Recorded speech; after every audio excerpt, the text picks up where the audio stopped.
I think the dominant force is definitely the slowdown, obviously very much conditioned by whatever happens on international trade policies, and slower growth is detrimental, obviously, for the global economy and for our industry.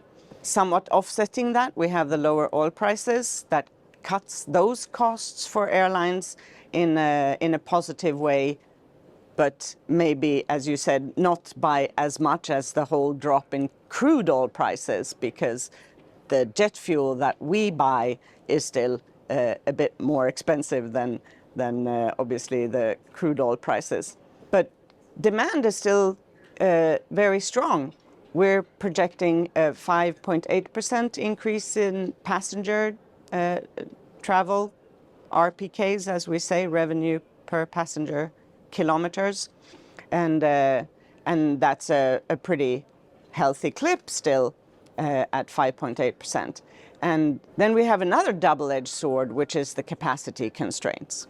So we estimate that the industry is short of some 5,400 aircraft, and that it will take 3 to 5 years to sort that situation out. And this is before we're talking about any impact of tariffs on the potential supply chain of aircraft. So clearly we are capacity constrained.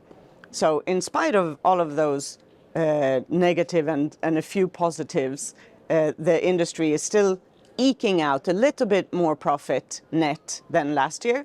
So $36 billion for the industry as a whole, equating to 3.7% net profit margin, and that's also a touch better than in 2024.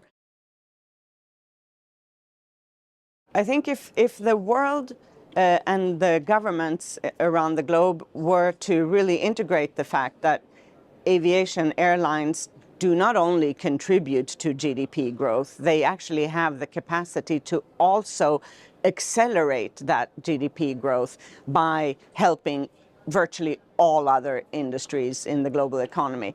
And if we see airlines and air transportation as a growth accelerator, then I believe that it will be so much easier to motivate everybody to take the necessary steps to make this actually a success. If you allow fragmentation, then you allow different regions of the world to have different outcomes. And this is also very hard to defend, right? That we have somehow allowed Africa to be the place where air transportation is not gaining traction, way below its size of its population, way below the economic possibilities, and the whole continent is being held back as a result. So clearly that's a stark illustration of what happens when there's too much fragmentation.